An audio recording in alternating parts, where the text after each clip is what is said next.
transferindo o nosso carinho, o nosso amor para o nosso grande colega, profundo conhecedor da doutrina espírita, que é o Luiz Lima, que nos encanta sempre com as suas palestras. Ele é humilde, não gosta que a gente fale isso, mas a verdade tem que ser dita em qualquer lugar.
Está dando para ouvir, não?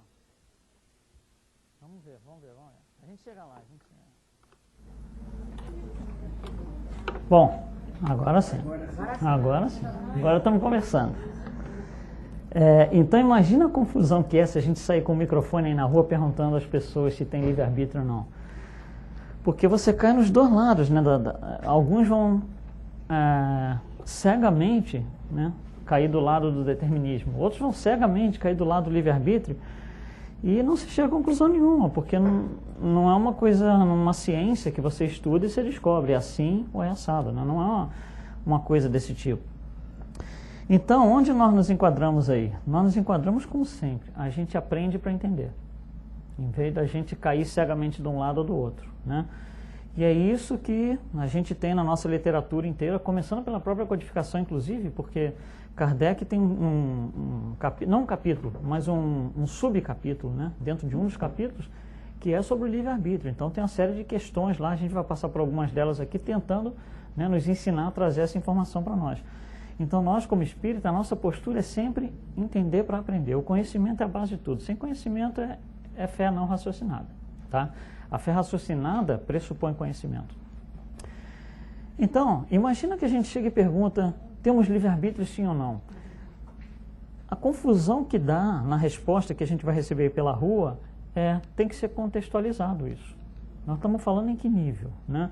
Nós estamos perguntando se Deus tem livre-arbítrio, por exemplo, né? Seria um absurdo até perguntar isso, mas tem que ser contextualizado. À medida que a gente desce no nível consciencial, né, que a gente vai descendo nos reinos, angelical, hominal e tudo, o livre-arbítrio desaparece, né? Então o livre-arbítrio ele desaparece descendo aqui na linha no reino animal, né? Ele começa no reino hominal. Então animais, plantas, o reino mineral não existe livre-arbítrio, né? Porque está tudo pré-determinado. Porque o livre-arbítrio está associado com uma série de outros atributos que esses reinos ainda não têm, né? Então quando a gente olha a sequência de reinos, à medida que a evolução vai acontecendo, à medida que a gente vai pulando de um reino para o outro, a cada reino são introduzidos conjuntos de atributos novos, que não estão no reino anterior, né? Então cada um vai recebendo lá o seu conjunto de atributos, né? No reino animal é introduzido um atributo que Kardec chama de instinto de conservação. Esse instinto de conservação, que está no reino animal, tá? Ele entra pelo reino animal, mas ele se propaga para o reino hominal. Nós temos instinto de conservação. Se alguém entrar com uma metralhadora aqui, nós vamos fugir, vamos nos esconder, tentar nos proteger, seja como for, né? Porque existe o instinto de conservação. Para que esse instinto de conservação possa ser colocado em prática, existem dois mecanismos, dois atributos que são os mecanismos de colocar isso em prática. Esses mecanismos são chamados de egoísmo e orgulho. Então esses atributos, eles existem para que a gente consiga manter vivo o instinto de conservação, tá? Agora, o problema é, não necessariamente a gente usa orgulho e egoísmo para isso, né? Imagina, por exemplo, uma analogia bem simples para a gente tentar entender. Aqui na nossa sociedade, aqui nos Estados Unidos, em qualquer lugar, mas aqui, por exemplo, né, a gente tem o que eles chamam aqui em inglês de insurance, né, seguro, né, seguro médico, seguro de carro, seja lá o que for, insurance. Mas tem gente que abusa. A insurance está lá para quê? Para quando você, por exemplo, insurance de médica, né? Então o que é aquilo ali? Quando você precisa ir no médico, você já está pagando lá a mensalidade, né? Aquilo ajuda a cobrir os seus gastos ali e tal. Mas tem gente que faz mau uso desse atributo. E o que faz? Começa a fazer, o cara veio aqui, ficou 5 minutos, eu vou mandar a conta de 4 horas. E você começa a sair, né, do propósito da base que fez com que essa necessidade de ter insurance aqui existisse. Então o que acontece quando a gente começa a abusar da insurance? Não funciona mais. Porque fica tão fora do propósito que o processo se autodestrói, por assim dizer, né? Não funciona mais. Chega uma hora que não dá, né? E o que acontece se eu começar a fazer esse uso mal, na mesma proporção que eu dei o exemplo do insurance, com orgulho e com egoísmo? Eles não funcionam mais. Eles começam a não me proteger mais. Porque esse egoísmo quer dizer assim, eu estou sendo atacado, vem um leão aqui, eu tenho que me proteger, eu tenho que pensar em mim. Esse é o egoísmo, eu vou pensar em mim agora porque eu estou sob ameaça aqui, o leão está aqui na minha frente, eu tenho que me proteger. Mas o que acontece quando o meu orgulho ganha uma proporção tamanha que eu falo, não, a melhor defesa é o ataque. Então vou começar a atacar, começo a atacar todo mundo, eu começo a me sentir imbatível, começo a me sentir superior, né? É isso que acontece com esses dois atributos. A gente começa a desenvolver esses atributos numa proporção astronômica, fora do seu propósito. E aí dá confusão, dá conflito, aí dá choro, dá sofrimento, aí um monte de coisa, né? Mas tudo começa por causa desse mau uso. Então, para que houvesse um controle nesse uso aqui, desse orgulho e desse egoísmo, nós recebemos um terceiro atributo, que é uma válvula de controle, né? Muito egoísmo faz mal, pouco faz mal. Então você tem que ir ali, muito orgulho faz mal, pouco faz mal. Então tem uma bicazinha, uma bica, né, que controla aquilo ali. E essa bica é chamada livre-arbítrio, né? Só que é tão interessante a misericórdia divina que quem controla a bica não é outra pessoa, é você mesmo, né? Então você mesmo tem a capacidade, né, de ir lá e eu estou sendo muito orgulhoso, estou sendo pouco orgulhoso e tal. E isso me abre a possibilidade de usar a bica de forma errada, né? E de abrir a torneira o máximo possível, e é isso que a gente faz. E aí o processo todo desanda. Então quando a gente começa a analisar, né, sobre esse ponto de que isso vem a partir de um mau uso, esses atributos, né, ficam fora de proporção por causa do mau uso, porque eu não soube usar minha torneirinha de controle, aí o que acontece? Como é que eu melhoro? Aprendendo a usar a torneirinha de controle. Né? Se está saindo água demais, alguém tem que me ensinar onde eu mexo para diminuir a água. Você vem aqui nessa torneira e você ajusta aqui, pronto. Então, é isso que a gente tenta entender, né? Dentro desse quesito livre-arbítrio, é tentar entender como que eu vou controlar essa torneira. Então Kardec, no seu grupo lá de perguntas sobre livre-arbítrio, ele pergunta se nós temos livre-arbítrio, né? Livre-arbítrio. Mas olha só a colocação dele.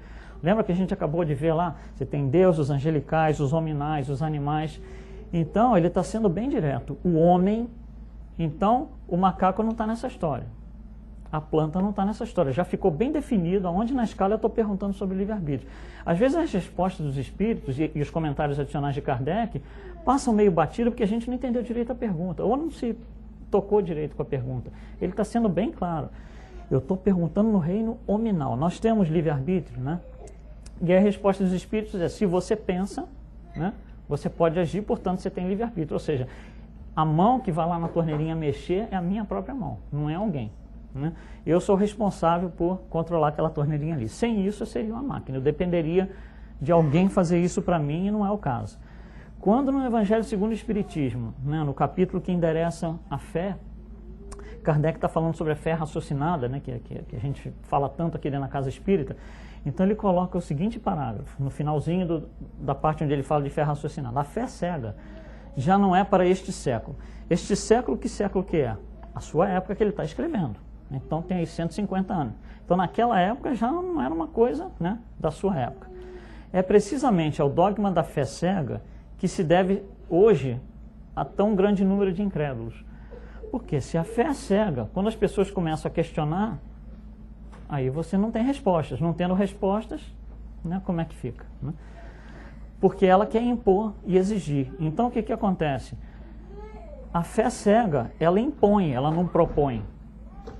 O Espiritismo não impõe nada, ele propõe tudo. Olha a diferença entre fé cega e fé raciocinada, né? Então, à medida que isso é imposto, algumas pessoas, à medida que o conhecimento vai aumentando, vai se duvidando dessa fé cega, vai se questionando, né?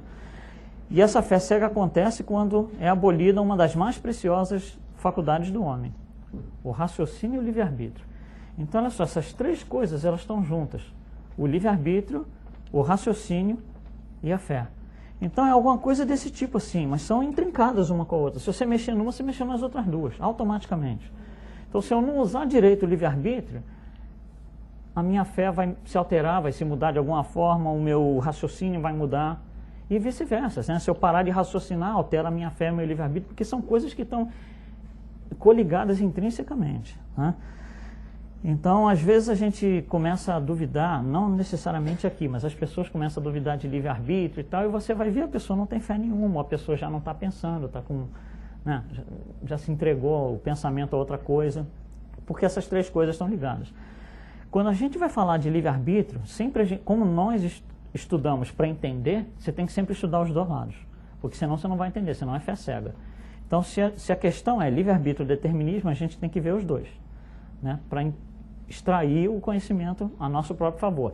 Então, a gente vai falar um pouquinho sobre determinismo e a gente fala sobre livre-arbítrio e a gente vê o que sai daí, né, dessa novela.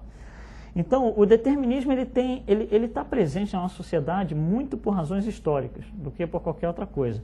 Então, se você começar lá embaixo, lá com Newton, em torno de 1650, Newton começa a se interessar pelos estudos do universo. A grande questão de Newton era como é que funciona o universo. É isso que ele queria saber. Ele foi estudar lá e tudo, descobre a gravidade e tudo mais, essa coisa toda. E o que ele fala é, eu para estudar tudo isso, para obter essa resposta, eu não preciso da igreja. Aqui nós estamos em 1600 e pouco. 1650 para 60 é quando ele começa seus estudos. A igreja é pesada nessa época. A igreja é quem manda, né? Então ele fala, eu não preciso da igreja para descobrir que existe gravidade, descobrir os planetas e tudo mais. E ele tem uma força muito grande, porque a sua descoberta tem um valor muito grande para a nossa sociedade. Então o que ele falou teve um peso muito grande. E o que ele fala, a gente costuma, historicamente, dividir em três aspectos. É importante a gente entender isso, que são o materialismo, o reducionismo e o determinismo. Materialismo vamos estudar a matéria, é isso que interessa, né? Não estou preocupado com mais nada. Reducionismo é estudar essa matéria da seguinte forma. Tem um problema com o meu carro, por exemplo. Onde está o problema? O carro não liga. Bom, então peraí, não pode ser o para-choque, não pode ser o vidro, não pode ser o volante, não pode ser o banco. Você vai reduzindo o carro em pedaços até você chegar, não, é aqui no motor. Até um ponto que você é capaz de dizer exatamente a peça que não está funcionando lá. Por exemplo, a ignição que seja, né? E aí o que você faz? Você vai lá e faz um transplante de ignição. Você troca a peça e está resolvido. Isso chama-se reducionismo. E determinismo quer dizer, se eu entendi, segundo ele, né? Se eu entendi alguma coisa, eu sou capaz de prever o que acontece. Isso é o que é determinismo. O problema isso vem se arrastando desde aí de 1600 e tanto, e na nossa sociedade hoje, o reducionismo ainda é muito presente, principalmente na medicina, né? Então a medicina, você vai lá, eu estou com dor no braço, você vai tomar tal remédio, mas o tal remédio não vai afetar tal coisa, mas você está com dor no braço, não interessa tal coisa. E assim vai, né? Tanto é que existe muito questionamento em relação aos tratamentos holísticos e tudo, do pessoal que faz tratamentos holísticos por causa disso, porque nós estamos sendo tratados como um carro, né? Reducionismo. Não é aqui, o seu fígado não está bom e tal. Não, troca a peça, faz transplante, né? Então, você vê tudo que está presente na nossa sociedade, em função das leis de Newton, como a gente chama, da física newtoniana, cai nessa situação. Logo depois de Newton, começa a aparecer alguns elementos, sendo o principal deles John Dalton, né? Que John Dalton foi um grande estudioso do átomo, ele ele colocou uma formulação nova para se estudar o átomo, que se conhecia um pouquinho, né? E ele faz uma proposta diferente. Mas a questão dele era a seguinte: a igreja vem para mim aqui e diz que o mundo foi criado em 6 dias, com 1 de descanso lá e tal. Aí eu quero saber o seguinte: a girafa, que é um bicho esquisito que ninguém consegue explicar, a girafa foi criada no primeiro dia, no segundo, terceiro, quarto, quinto ou sexto. E ele pergunta sobre a igreja fala, mas isso é coisa que se pergunte? Então, olha só, a resposta da igreja, não tem resposta, né? Mas existe a igreja rebate. E aí ele começa com uma atrás da outra, desse tipo de pergunta. E os dinossauros, não sei o que lá. E a igreja, não se pergunta isso. Então, ele começa a colocar da seguinte forma: peraí, tudo que eu quero saber, o provedor da verdade, porque em 1800 o provedor da verdade é a igreja, hoje não é, hoje é ciência, mas o provedor da verdade não sabe responder nada, então não preciso dele. E se eu não preciso da igreja, o que é a igreja? Né? É a conexão divina, é Jesus Cristo, né? Porque nós estamos em 1800, é tudo isso, eu não preciso nada disso. Isso é irrelevante para mim. Eu posso muito bem me sair sem nada disso. E aí começa a ficar a situação um pouco mais pesada para o lado do materialismo. Né? O materialismo vai ganhando força um pouquinho mais.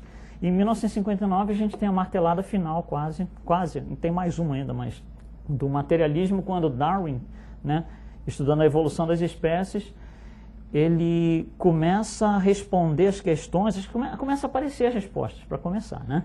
E essas respostas não são o que o provedor da verdade tem, elas são diferentes. O provedor da verdade é a igreja. O que acontece? Com a chegada de Darwin e todo o seu trabalho, todas as suas descobertas, seus estudos, o provedor da verdade muda da igreja para a ciência. Se a gente não sabe alguma coisa hoje, a gente quer o aval da ciência.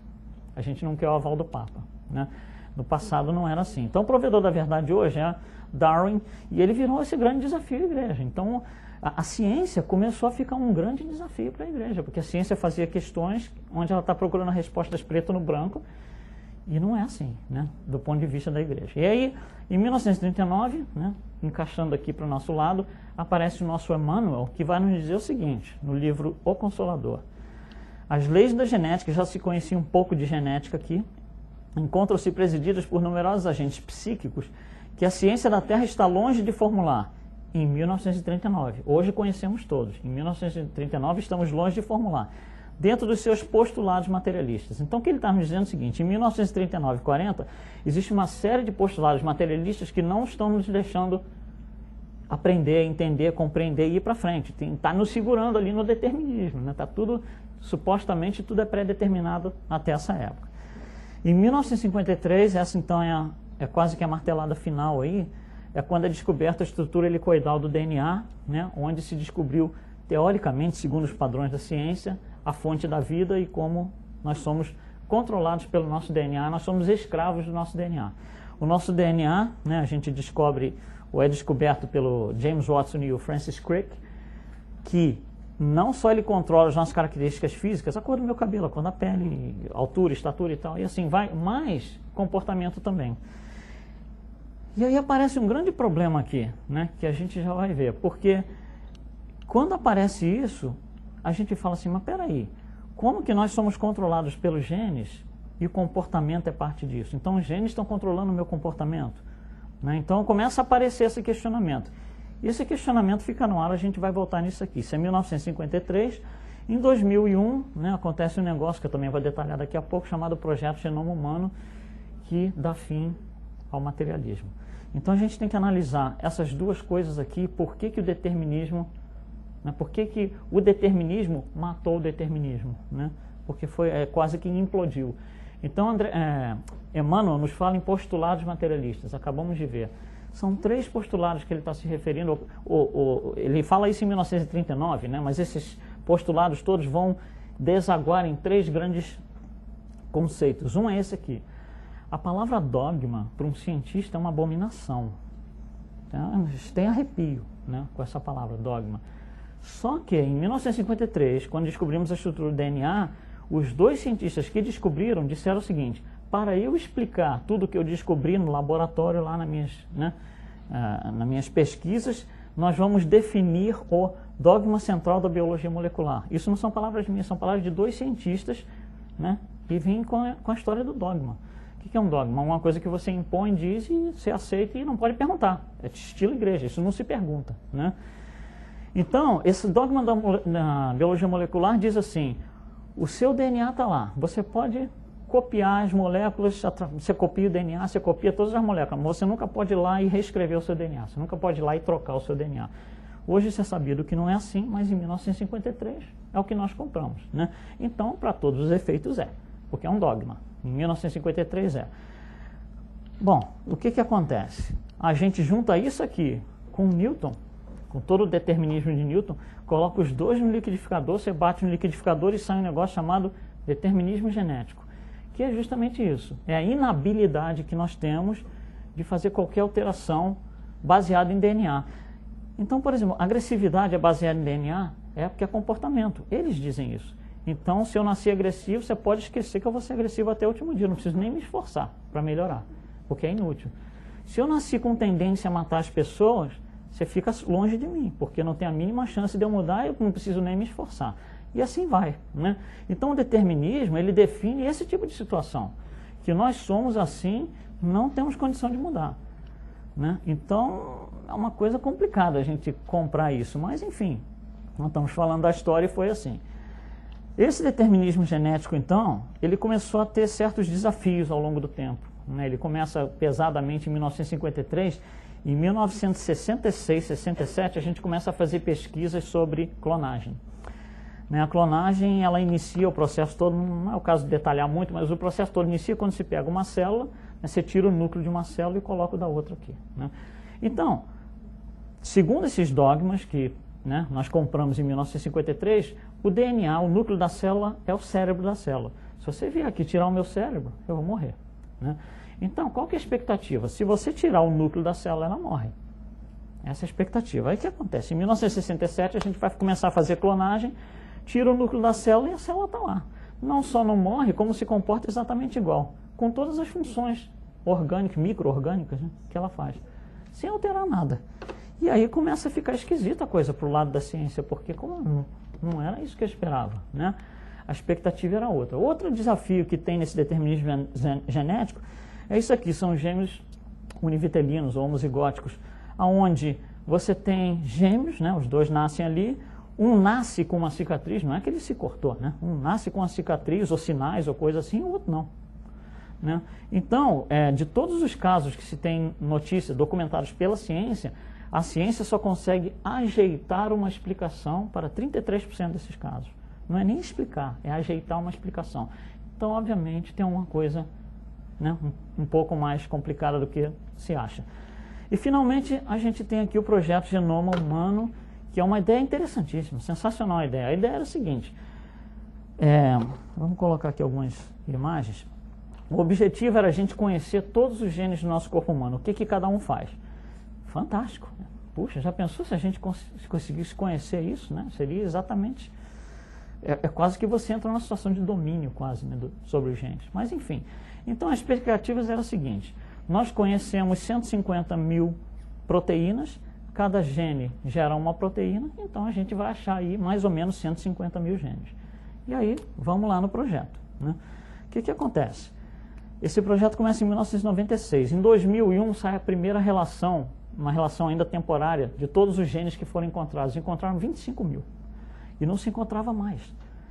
Se você gera 150 mil proteínas a partir de 25 mil genes, tem pelo menos um gene que gera mais de uma proteína. Pelo menos um. E aí a grande questão foi, peraí, o gene é um conjunto de células, moléculas, átomos. Como é que aquele gene sabe que nesta exata hora tem que gerar essa proteína, mas daqui a, por exemplo, 10 segundos tem que gerar essa proteína? O gene não tem capacidade de fazer essa decisão. Tem que vir uma decisão de fora. Esse de fora, cadê? Né? Porque a ciência está pesquisando isso. Então, o que acontece? A ideia inicial de várias companhias farmacêuticas era, se a gente ajudar financeiramente nesse projeto, né, para ir mais rápido a coisa, o que acontece? Quando saía a relação dos que eles achavam que era 150 mil genes, aqueles para onde eu dei dinheiro, porque cada grupo de cientistas pesquisava um grupo de genes, né? Então, se eu posso, por exemplo, financeiramente ajudar esse grupo, ou aquele grupo, ou aquele grupo. Então, se eu ajudar financeiramente esse grupo, que vai descobrir ali, por exemplo, 15 genes, o que eu faço? Como eu dei dinheiro ali, em troca eu quero a patente daqueles genes, né? O que é uma patente? Todo mundo que fizer alguma coisa, um remédio, falar no gene, você tem que pagar, né? E foi isso que aconteceu. Os genes foram patenteados por algumas empresas farmacêuticas. Então, os genes nossos não são nossos, são das empresas farmacêuticas. Olha a que ponto nós chegamos, né? Isso é absolutamente ridículo, né? Mas, enfim. Então, o que acontece? Quando esses resultados chegaram, que nós só tínhamos 25 mil genes, o projeto foi por água abaixo, porque não tem determinismo. Na sexta-feira agora, pela quarta vez consecutiva, um juiz na Itália negou novamente o repatenteamento de genes de uma empresa da Itália. Foi negado. Ou seja, foi negado pela quarta vez. As empresas continuam, isso foi em 2001. Tem quase 15 anos que essas empresas continuam querendo patentear genes. Então, você vê como é que é o extremo do determinismo, né? Como é que a cega a pessoa, é a fé cega, né? Enfim, então isso é determinismo, é um dos lados da moeda. O outro lado da moeda é o livre-arbítrio. Para falar de livre-arbítrio é muito maior o assunto, então a gente vai restringir aqui a 5 itens, para poder dar tempo de falar. E a gente começa dentro da própria codificação, onde em 2 das questões, eu não coloquei a pergunta, mas eu coloquei uma passagem da resposta dos espíritos, portanto isso são textos colocados para nós pelos espíritos, e eles dizem assim: aquele cuja inteligência se acha perturbada por uma causa qualquer, não é mais senhor do seu pensamento, e deste modo não goza de livre-arbítrio. Ou seja, é aquilo que a gente falou no início. Para eu ter livre-arbítrio, eu tenho que ter conhecimento. Eu, para escolher A ou B, eu tenho que conhecer A e tenho que conhecer B. Senão, como é que eu vou escolher, né? Se você chegar num restaurante e disser assim, o que você tem aí para eu comer? Eu quero ver o menu, porque eu quero escolher a comida. Ele fala assim, não, pode pedir que a gente manda. Aí você fala assim, não, eu quero feijão com arroz e batata frita. Não, a gente não faz feijão, arroz com batata frita. Não, mas então você tem que me dar um menu do que você faz, porque eu, para escolher, eu tenho que saber da onde é que eu posso escolher, né? Então, isso aqui está endereçando exatamente isso. Eu só consigo escolher o que eu conheço, né? Eu não consigo escolher aquilo que eu não conheço, não dá. Uma pergunta depois, 2 perguntas depois, os espíritos falam assim, em estado selvagem, ou seja, o nível de evolução mais baixo um pouco, o instinto está acima do livre-arbítrio. O que não impede de agir com liberdade, não são a mesma coisa, livre-arbítrio e liberdade são coisas diferentes, né? Então, mesmo com o instinto acima do livre-arbítrio, ainda dá para agir com liberdade em certas coisas, como uma criança, né? A criança tem liberdade, mas ela vai adaptar isso às suas necessidades. E à medida que a gente vai tendo mais capacidade, a responsabilidade vai aumentando. E aí que o peso vem. Porque aí, para fazer as minhas escolhas, elas são conhecidas, ou é A ou é B, e eu sei as implicações de escolher errado. E aí tem a minha responsabilidade nesse negócio aí. Bom, vamos aqui para um segundo ponto, que é o ponto das influências. No livro Mecanismos da Mediunidade, que é um livro bem técnico, bem pesado, mas André Luiz nos fala uma coisa muito interessante nesse livro. Ele fala que existem 2 tipos de influência, obviamente, né, para nós que estamos encarnados. Um são as influências da matéria, do mundo material, e outros são as influências do mundo espiritual, sobre nós encarnados. Então, o que significa exatamente isso? Quando ele vai falar das influências espirituais, ele fala da seguinte forma. Imagina que nós, encarnados aqui, né, existem na nossa vida 2 tipos de reflexos. Isso somos nós encarnados, né? Que ele chama de reflexos condicionados e incondicionados, né? O incondicionado são os congênitos, são reflexos que eu já venho. Por exemplo, se entrar comida, né, na boca, a salivação já começa, as enzimas já começam. Isso está condicionado, eu não preciso pensar, peraí, para tudo, porque agora eu tenho que me concentrar para mastigar. Está tudo pré-condicionado, né? E tem os que eu vou adquirindo, que são aqueles que eu vou aprendendo, onde eu erro e aprendo, e vou, né, vai e volta, aquela coisa toda. Os condicionados estão relacionados mais com a conquista, são aquilo que eu estou aprendendo agora, são as novas experiências. Os outros, os incondicionados, já vêm lá de trás. Eu já trago isso automatizado no meu perispírito. E uma coisa interessante é isso aqui, ó. Isso fala André Luiz, né? Os que eu vou conquistar, aqueles que eu estou aprendendo, eu preciso do meu córtex. Eu preciso pensar. E aí entra o pensamento, eu preciso pensar. São coisas que eu estou pensando. Eu não preciso pensar para digerir a comida. Eu não preciso pensar para andar. Não preciso me concentrar, eu consigo andar. Até para dirigir um carro, quem já tem prática, não precisa mais pensar. Você dirige ouvindo música, você chega em casa, nossa, não lembro nem de passar aquele sinal. E você não bateu o carro. Né? Porque está um processo já automatizado. Então, algumas pessoas automatizam certos processos, outros processos. Mas, de qualquer maneira, esses reflexos aqui não precisam de córtex. Os outros precisam, ou seja, eu preciso de pensar. Se eu abdicar do meu pensamento, eu começo a perder, né, a oportunidade de adquirir mais experiências. Começa a ficar a fé cega. Então ele diz, isso aqui é no plano físico. Quando você passa para o plano psíquico, é a mesma coisa. Você tem os adquiridos, né, os condicionados e os incondicionados. E ele fala isso aqui, ó. Os condicionados, ou seja, aqueles que eu estou aprendendo, que eu estou conquistando, né, espiritualmente, são todos eles presididos e orientados pela indução. O que é essa indução? A influência de outro espírito sobre o meu espírito. Isso é a nível espiritual, não é uma influência material, não é um corpo com o meu corpo. É uma influência espiritual. Então, se a gente começa a se deixar influenciar espiritualmente, isso vai aí, se perde, né, eu não consigo controlar, não dá certa coisa, o que vai acontecer? Eu vou começar, por causa dessa indução, a ter os meus reflexos dominados por outro espírito. E aí o meu pensamento, o que acontece com ele? Vai se anestesiando. Se o meu pensamento vai se anestesiando, eu começo a obedecer à vontade de outro e perco o meu livre-arbítrio. É um mecanismo, é um processo, né? É um negócio complicado. Então, ainda sobre influências espirituais, em obras póstumas, Kardec nos diz isso aqui. Através da assimilação dos fluidos perispirituais, ou seja, dois perispíritos em contato, em interação, o espírito identifica-se, por assim dizer, com a pessoa que quer influenciar. Não apenas transmite-lhe seu pensamento, mas pode exercer sobre ela uma ação física, pode fazê-lo agir ou falar à sua vontade, pode fazê-lo dizer o que quer, pode servir-se numa palavra de todos os seus órgãos como se fossem seus. Olha só. Pode, enfim, neutralizar a ação do próprio espírito e pode ainda neutralizar o livre-arbítrio. Então a pessoa, quando ela está lá indo para a depressão, a caminho da depressão, a caminho de uma obsessão, ela está começando a perder seu livre-arbítrio.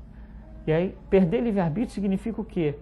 Não dá para fazer nada, não consigo fazer isso, não consigo fazer aquilo, é impossível para mim, é dificílimo, tal, não dá, não consigo, não. Aí você para, né? Então, existe uma relação direta aí entre você abdicar do seu pensamento, né, do seu campo mental e você se entregar o seu livre-arbítrio na mão de outro espírito. Então, isso é sobre influências espirituais. Em relação a influências materiais, um negócio interessante também, porque nós, como encarnados, nós somos parte espírito, parte matéria. Então, nós somos uma interação de corpo físico e espírito, ou corpo espiritual, se quiserem. Então, quando a gente está aqui, ó, né, nesse ponto aqui, a influência material, a influência da matéria é quase 100%. Quando o meu nível de evolução ainda é muito baixo. Isso aqui é evolução. Quando o nível de evolução é muito baixo, a influência da matéria é quase 100%. À medida que eu vou progredindo, vai chegar um ponto onde a influência da matéria é quase 0%. Eu falo quase porque quando for 0%, eu já saí da roda das encarnações. Eu já não preciso mais. Então é quase 0% aqui, não é zero porque existe, obviamente, um espírito, né, que está encarnado, e aqui é quase 0%. Então a influência da matéria para nós, que estamos aqui no meio, né, e a maioria de nós, porque estamos em provas e expiações, estamos antes da metade desse negócio aqui, a coisa fica pesada para a gente, porque a influência da matéria é muito grande. Isso tem a ver com a evolução nossa, né? Se a gente olhar, entender o processo de evolução, nós saímos de um ponto que é chamado de simples e ignorantes e vamos chegar num ponto que é chamado de perfeitos, né? E essa evolução, essa subida, essa linha aqui, nessa linha a gente passa por várias coisas, várias experiências. Para facilitar o estudo, os espíritos deram a Allan Kardec, está lá nas perguntas 130 até 140, né? 10 nomes, como se fosse uma espécie de escala de espíritos, para que a gente consiga se referenciar e cada um saber o que o outro está falando, né? Então, se eu falar assim, são sábios, todo mundo sabe, não, tudo bem, está aqui mais ou menos. Senão fica muito difícil você falar e o outro entender, a gente perde o vocabulário. Então, de forma até didática, Kardec recebeu essa instrução dos espíritos, né? Então, a gente vai sair aqui dos impuros e vai chegar lá nos puros. Isso para efeito didático, também é dividido em 3 categorias, que é chamados imperfeitos, né? Então aqui, os bons são essa série aqui e os puros estão aqui, primeira categoria, primeira ordem. Nós estamos, planeta de provas e expiações, a maioria dos espíritos é de terceira ordem. Espíritos imperfeitos, a predominância da matéria sobre o espírito, isso somos nós. Então, nós temos muita dificuldade com coisas como orgulho e egoísmo. E qual que é a dificuldade do orgulho e egoísmo? Que a gente tem não saber usar a torneira direitinho. A gente não sabe usar o livre-arbítrio. Então, esses espíritos que estão aqui são espíritos que têm uma dificuldade tremenda de fazer uso do atributo chamado livre-arbítrio, né? E se perdem. Muitos de nós, né? Quantas vezes a gente ouve o pessoal se perdendo. Aqui nos espíritos bons, né, a coisa já começa a mudar, porque a predominância já não é na matéria sobre o espírito, né? Já é do espírito sobre a matéria. Então são espíritos que já estão mais ligados ao bem, nós estamos ligados ainda ao mal. Fazer mal para a gente ainda é bom, né? Fazer mal para a gente, para alguns, ainda é importante, né? Então é difícil às vezes a gente ter que lidar com, quando você está num grau às vezes mais avançado, você tem que lidar com alguém de grau menos avançado, existe um desafio ali, né? Pessoal seu, de você compreender aquilo e agir e controlar a sua torneirinha de forma a lidar com aquele evento, né? Enfim, então os bons eles estão numa categoria diferente, obviamente nossa, e os puros, né? Entra aí a angelitude e tudo mais. Então, à medida que isso aqui vai ocorrendo, a gente, né, que a gente vai subindo aqui na linha, a gente vai melhorando, mas tudo está ligado com a evolução, né? Isso tudo depende da nossa evolução. Então, todos vão sair de simples ignorantes, todos vão chegar a perfeitos. Só que alguns vão rápido e outros vão mais devagar, dependendo ali da escala, né? Bom, aí Kardec pergunta o seguinte, espera aí, alguns vão rápido e outros vão devagar. Por quê? E os espíritos falam, porque uns estão no bem e outros estão no mal, né? Os que estão no mal têm que repetir de ano toda hora. Então, o caminho, o trajeto é mais demorado, né? E aí Kardec, em função disso, pergunta na 121, mas por que uns estão no caminho do bem e outros estão no caminho do mal? O que leva a isso, né? É determinação divina? Ele está querendo saber se isso é pré-determinado. O nosso estudo é esse, né? É pré-determinado ou não? Eu tenho chance ou não tenho, né? Ou eu sou marionete, né? E a resposta é, eles têm livre-arbítrio. É uma escolha de cada um. Você escolheu, você vai ter que lidar com isso. Os maus são maus porque escolheram ser maus. O dia que eles escolherem ser bons, eles vão ser bons. Então, é uma escolha. Não existe pré-determinação. Não existe esse fatalismo, né? Que a gente ouve tanta gente falar por aí. Porque é escolha de cada um, né? Cada um está na sua responsabilidade ali, né? Bom, então, se a gente tentar... Então, nós vimos que egoísmo e livre-arbítrio estão estreitamente relacionados. Estreitamente relacionados. Então, isso aqui é um gráfico que vai me dizer o seguinte. Andando para cá, eu estou sendo mais egoísta. As pessoas que estão aqui são mais egoístas do que estão aqui. Esse gráfico me diz o seguinte. Quanto mais egoísmo eu tenho, menos livre-arbítrio eu tenho. Quanto maior é o meu egoísmo, eu só tenho esse pouquinho de livre-arbítrio aqui. Quando eu estou aqui, pouco egoísmo, eu tenho muito livre-arbítrio. Então, a coisa começa a ficar complicada, porque é inversamente proporcional, né? E, obviamente, ao contrário, o determinismo está aqui. Então, as pessoas que estão no egoísmo, elas se sentem altamente determinísticas. Eu não dá para fazer nada. O meu negócio é só sofrer, que eu só sofro. Porque a versão pessoal desse espírito que está aqui está tudo determinado, não posso fazer nada. Coitadinho de mim. E agora? Né? E quanto mais você chega para cá, você vai lá para o caminho da depressão, para droga, álcool e companhia limitada, né? Obsessões, né? Às vezes. Então, tem uns que estão aqui e tem uns que estão aqui. Os que estão aqui são aqueles que estão ligados na caridade, na fraternidade, no bem, no amor, no trabalho, né, na seara do bem. Somos nós tentando chegar aqui, pelo menos, se não estamos, né? Muitos de nós não estamos ainda, mas nós sabemos que temos que chegar lá. Então, esses que estão aqui estão ligados nessas coisas. O pensamento desses é nisso aí. Mas tem os que estão aqui. E os que estão aqui estão pensando em quê? Os que estão aqui estão pensando em derrubar avião. Os que estão aqui estão pensando em derrubar prédio. Os que estão aqui estão pensando em fazer chacina nas escolas. Porque eles não têm a mínima compreensão, eles não têm entendimento que eles têm livre-arbítrio para não fazer aquilo. Na concepção deles está pré-determinado que eu vim aqui para fazer isso. Nem que eu vá junto, não tem problema nenhum. Por quê? Porque não conseguem vislumbrar isso de livre-arbítrio. O egoísmo se apoderou a tal forma, se encapsulou, a pessoa está encapsulada nessa coraça inquebrável aí do egoísmo, que abater avião me diz onde é que está o avião, vamos lá. Sem o menor problema, porque é a única coisa que dá para fazer. Não dá para fazer mais nada. Vamos matar aquelas crianças, estão tudo felizes ali na escola. Eu odeio felicidade, porque eu não estou feliz. Vamos lá matar as crianças, sem problema nenhum. Me dá as armas que eu vou lá e mato. Porque essa é a única saída. Está pré-determinado na concepção desses espíritos. Você lê lá o livro Céu e Inferno, né, que tem um monte de transcritos de sessões mediúnicas, você vai ver isso lá. Os espíritos que estavam nessa condição aqui, lá no extremo do egoísmo, fizeram um bando de bobagem, claro, chegam do lado de lá e vêm para cá, através da mediunidade, dos médios, para nos contar. Eu cheguei lá, aconteceu isso aqui, agora eu estou desesperado. Né? Então, isso aqui está muito bem documentado lá no Céu e Inferno. Tá? E são pessoas que, para fazer isso aqui, não tem o mínimo problema. Da mesma maneira que, para esses que estão aqui em cima, não tem o mínimo problema em aqui no asilo de velhinhos visitar os velhinhos. Não tem o mínimo problema ir aqui ajudar um amigo que está precisando de uma palavra. Entendeu? Então são processos que começam a ficar automatizados. Começam a ficar reflexos condicionados. E esses que estão, um Divaldo Pereira Franco, não precisa pensar, será que eu faria caridade para aquela pessoa? Deixa eu pensar aqui. Não tem possibilidade disso acontecer. Não pode, não dá. Da mesma maneira que este aqui vai falar, mas eu tenho que derrubar um avião, é lógico. É pelo mesmo motivo, só que cada um está num status energético diferente. Um está para cá, o outro está 180 graus para lá.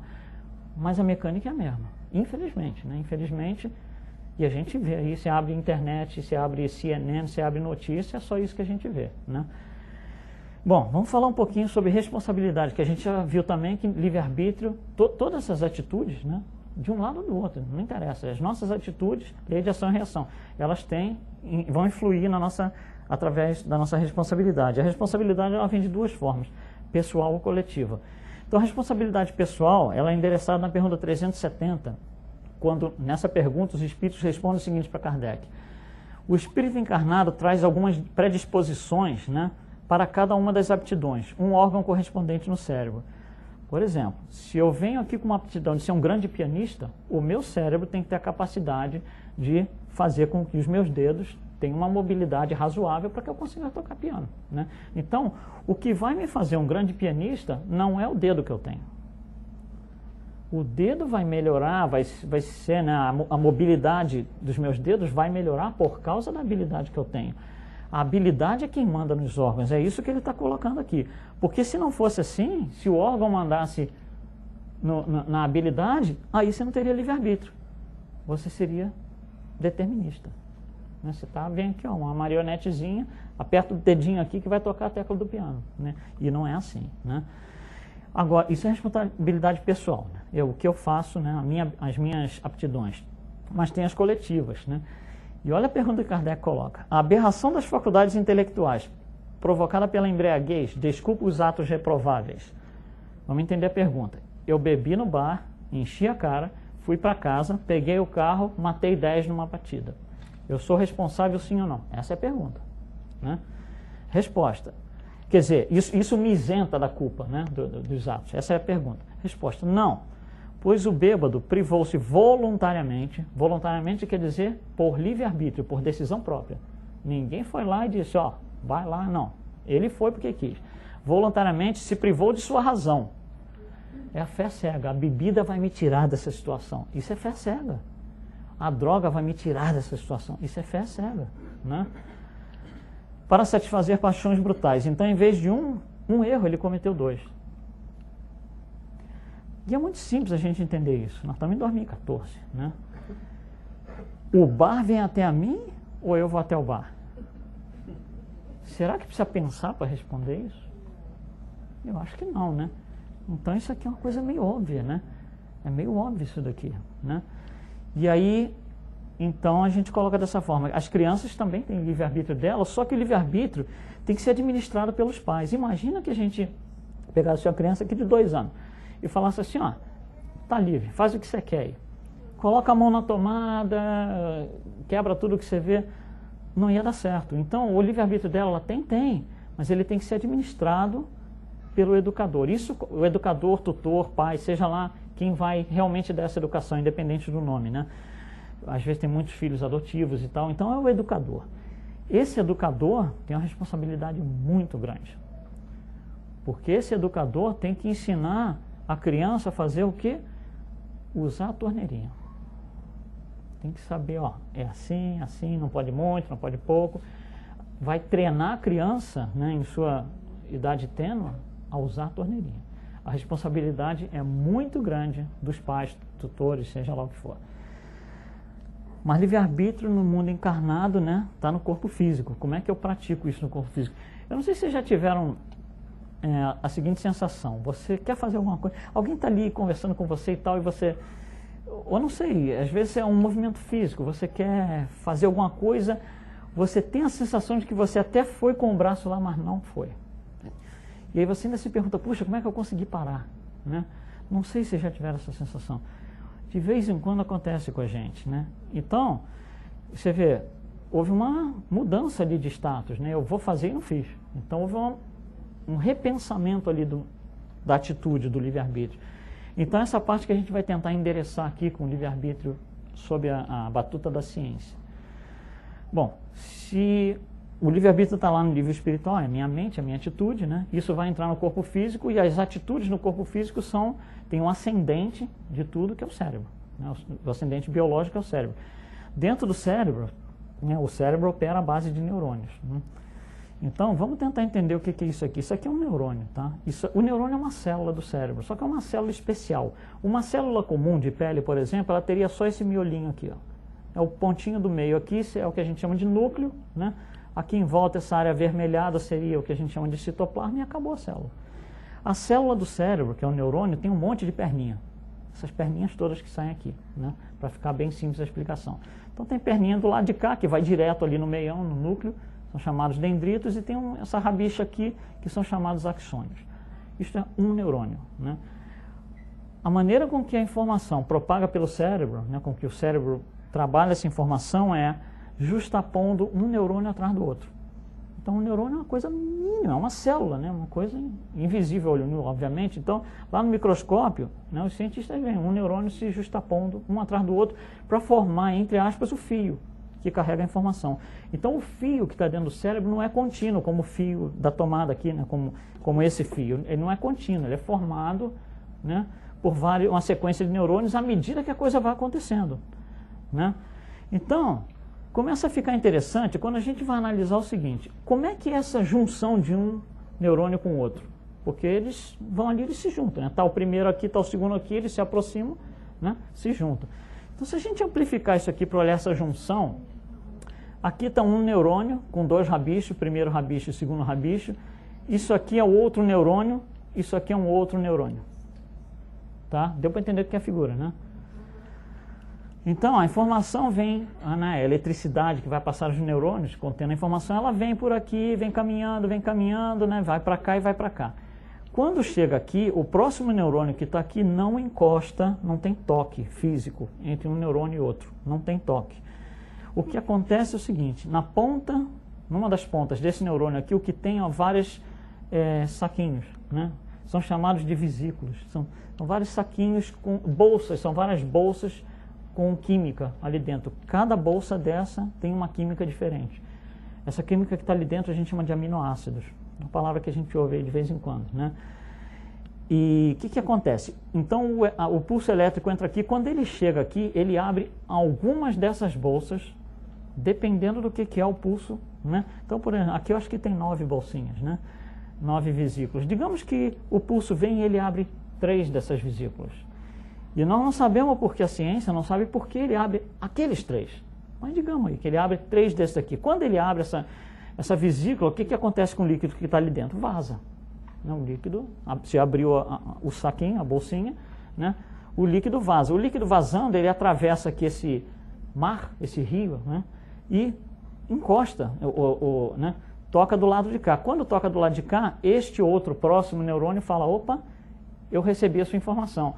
Aí ele pega essa química que entrou aqui, converte de volta em impulso elétrico, vai para cá, vai para o próximo, vai para o próximo. Nós temos 2 bilhões de neurônios no organismo. Entre cada 2 neurônios acontece isso.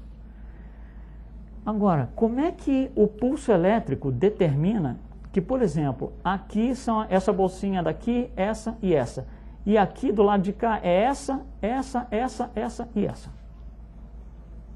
Tem que ter um agente inteligente acima do processo que diz, é assim, você é assim, você é assim, você... Tem que ter uma inteligência por trás disso. Não pode acontecer acidentalmente, como né, deterministicamente. Não dá para a gente pensar em determinismo. Quando a gente conhece isso, sendo que quem está dando essa informação é a ciência. Isso foi descoberto, isso é coisa sabida, né, muito sabida, pela ciência. Então eles estão vendo isso acontecer. Eles é que estão dizendo para nós, espíritas e nós, sociedade, que é assim.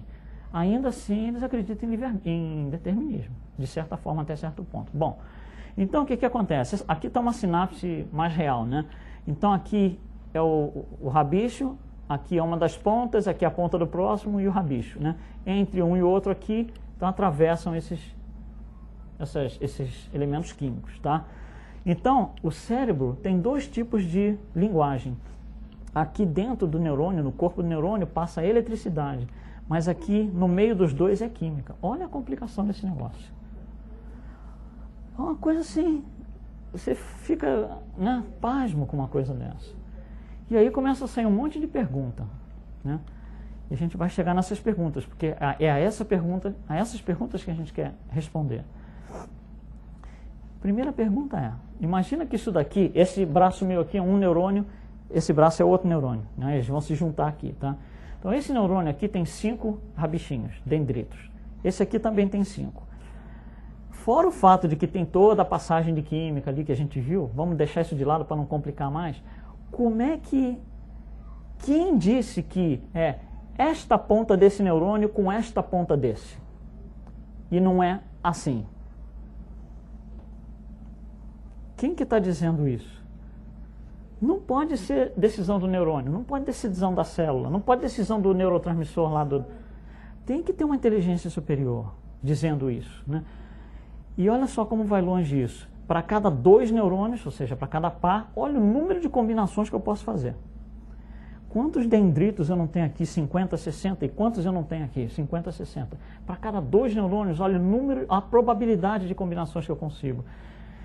E onde está o determinismo nisso tudo? Não dá nem para pensar mais, né? Então, o nosso livre-arbítrio dentro do nosso cérebro é uma coisa muito clara hoje, porque nada está pré-determinado. Hoje eu vejo uma camisa verde, eu adoro. Amanhã eu não quero nem usar, porque agora eu vou comprar a camisa amarela. É o mesmo cérebro, mas não é a mesma pessoa, né? Se fosse pré-determinístico, né, o processo, todos nós teríamos o mesmo resultado ao mesmo estímulo. Por exemplo, se eu perguntar aqui, quem gosta de parede, sei lá, branca, quem gosta de parede branca, 3 levanta a mão e o resto fala, nossa, a parede branca é horrível. É a mesma parede, mas um, né, decidiu que a parede é bonita, branca, o outro não. Então existe, não é predeterminado o processo, não é o fato de que você tem neurônios e células que determina isso, é que tem uma inteligência superior. E aí a ciência chegou num ponto, né, há pouco tempo atrás, que é espetacular, que é o seguinte: eles estavam fazendo testes, experiências, para tentar entender transtorno de obsessivo-compulsivo, né, TOC. O que é? A pessoa ela tem influências, do ponto de vista da ciência, a definição é, existe interferência no pensamento da pessoa e ela tem umas ações estranhas. Essa é a definição científica do TOC, tá? Então eles queriam entender o seguinte, a que horas que essa influência entra lá no cérebro, na cabeça do cara, lá na transmissão de um neurônio entre um e outro e tal, e se é possível parar isso. Porque se for possível, se a gente descobrir como é que funciona o processo, quando entra a interferência, eu consigo descobrir como é que para, né? Aí eu curo o paciente, né? O conceito é muito simples, né? Se eu entender, eu sei. Bom, aí começaram a fazer um monte de experiências. A primeira experiência que virou a experiência, que já foi repetida nos últimos... Começa em 1980 isso, você pode repetir quantas vezes você quiser, usando o equipamento que você quiser, que o resultado é sempre o mesmo, na pessoa que você quiser. Então, é um fato científico, não é uma suposição, não é um pode ser, é um fato científico. Em 1980, a única coisa que a gente tem é eletroencefalograma. Não sei se vocês lembram, né? O papel ali vai passando na máquina, tem uma canetinha que vai fazendo assim. E o máximo que o médico ou o analista consegue dizer é: pô, o cara estava com atividade, ou o cara estava com baixa atividade, ou o cara não tinha atividade nenhuma. É o máximo que você consegue dizer olhando ali, né? Hoje em dia você tem scanner cerebral que te dá tudo o que você precisa, né? Enfim, a experiência foi o seguinte: eles contrataram um grupo de pessoas, né? Sem uma saber da outra, são coisas isoladas, em que o objetivo era a pessoa mover o músculo e eles iam tentar avaliar no eletroencefalograma a que horas que o cara mexia o músculo, para tentar entender a mecânica do cérebro, para descobrir como é que para isso, né? Se tinha alguma opção de você falar, mexe o pulso, e o cara decidia que não ia mexer e não mexia. Esse era o objetivo da pesquisa. Então, eles descobriram o seguinte: quando você dá o comando, né, o cérebro recebe o comando, né, o eletroencefalograma acusa ali, né? Então, esse ponto em que o eletroencefalograma, a canetinha mexe, é esse ponto aqui. Eles chamaram de potencial de prontidão. Isso é um nome técnico, não é importante para a gente, mas é um nome. Então, entre esse potencial de prontidão e a hora em que o cara efetivamente mexe o pulso, tem um intervalo ali de tempo, claro. Esse intervalo, todo mundo esperava que fosse uma coisa super difícil de medir, porque é um negócio assim... Imagina a velocidade do cérebro, a velocidade do pensamento trafegando lá nos neurônios e tudo mais. Esse intervalo é mais que meio segundo. 550 milissegundos. Isso é um absurdo, isso é uma eternidade. Eles falaram, não pode ser, tem alguma medição errada. Mede para cá, mede para lá, nunca deu diferente. Muda de método de medição, nunca deu diferente. Sempre foi 550 milissegundos. Então eles falam o seguinte, olha, antes disso aqui, antes do cérebro saber disso daqui, ó, alguma coisa tem que ter acontecido, eles chamam de vontade, que fez com que o cara vai realmente executar esse movimento. E isso tem que ser antes, né, do cérebro tomar conhecimento. Com a tecnologia melhor, a gente conseguiu medir o ponto onde a pessoa ficava consciente. Porque o cérebro pode ter recebido o comando, mas a pessoa ainda não está consciente. E existe também um intervalo ali. Então eles conseguiram descobrir, através desses, né, scanners cerebrais PET scan, aonde que estava o ponto onde o cérebro toma consciência disso. Então olha só o que acontece. Aqui a coisa chegou no cérebro, mas a pessoa ainda não está consciente. Aqui a pessoa está consciente e aqui ela faz o movimento. Então eles conseguiram medir o intervalo entre esses dois pontos. É mais ou menos 350 milissegundos. Independente dos números, isso me deixa um intervalo aqui de 1/5 de segundo, 200 milissegundos, aonde eu posso interferir. Eu posso interferir aqui. Então essa faixa aqui é uma faixa suscetível à interferência. Então eles conseguiram, com uma série de testes, fazer com que a pessoa, durante esse intervalo, não mexesse o braço. E ela não mexe. Cientificamente, para a gente pode até não fazer muito sentido nós espíritas, mas cientificamente isso significa o seguinte: se eu tenho a capacidade de vir aqui e interferir numa coisa que supostamente estava determinada, ela já não é mais determinada. Já não é mais determinada. Então, isso aqui, essa experiência, desaba com a teoria do livre-arbítrio. Dentro do cérebro humano, ou seja, dentro do determinismo nosso, encarnado. É uma coisa que impossibilita você pensar em determinismo a partir desse ponto.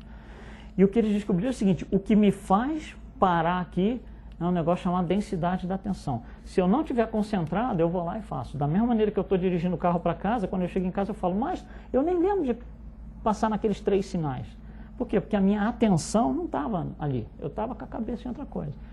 O processo está automatizado, então eu não bati o carro, mas a minha cabeça não estava naquela coisa. Quando você consegue, eles conseguem. É assim que eles tratam de pacientes com TOC. É colocando a atenção do paciente em outra coisa. Então eles ensinam, eles treinam o paciente para fazer o seguinte: toda vez que vier tal pensamento, você vai pensar em outra coisa. E essa outra coisa depende do que é o tipo de transtorno que a pessoa tem. Tem que ter uma coisa que relaciona-se com a vida da pessoa, com o histórico e tal. Mas eles conseguem, né, fazer esse tipo de trabalho. Você vai pensar nisso, pensa naquilo. Tá? Então, isso mata o determinismo. Quem estuda isso também hoje é a física quântica. E a física quântica entra onde? Entra aqui. Ó. você tem esses neurônios, esses dendritos aqui, tem esses aqui. Né? Quantas possibilidades você tem? Um monte. Quem estuda a possibilidade é a física quântica. Por que que é esse e não esse? Né? A física quântica é a ciência que está estudando livre-arbítrio hoje. Aí está chegando em coisas aí enormes. Né? Tá, então, algumas coisas para a gente fechar. Na pergunta 846, que é uma resposta muito longa, os espíritos dizem o seguinte, eu peguei só um trecho. O espírito é certamente influenciado pela matéria, principalmente no nosso nível evolutivo, que pode entravá-los nas suas manifestações. Eis porque, nos mundos onde os corpos são menos materiais, mundos mais avançados, as faculdades se desdobram mais livremente. Mas não é um instrumento que dá faculdade, não é porque eu tenho dedo longo que eu sou um bom pianista. Tá? Aí eles continuam. Além disso, é preciso distinguir as faculdades morais das intelectuais. Se o homem tem um instinto de assassino, é com certeza o seu espírito que possui esse instinto. Não é o braço que é bom para atirar. Né? Os espíritos colocam do mesmo jeito, estão ali, né, enfatizando.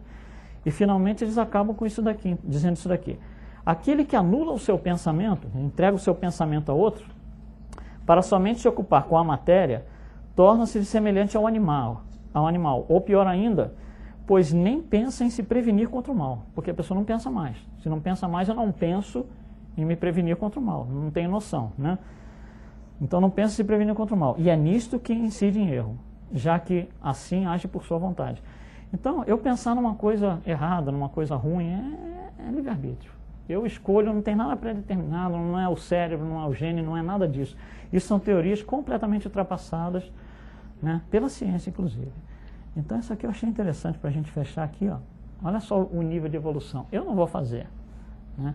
Eu não consigo fazer. Eu não quero fazer. Como que eu faço? Eu vou tentar fazer.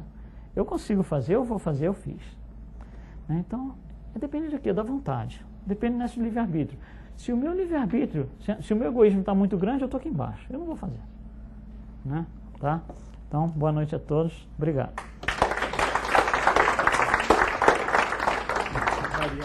Obrigado.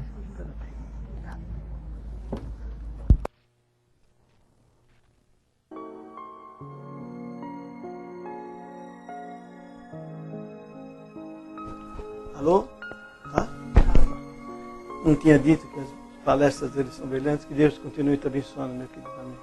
Te iluminando, te inspirando sempre. Você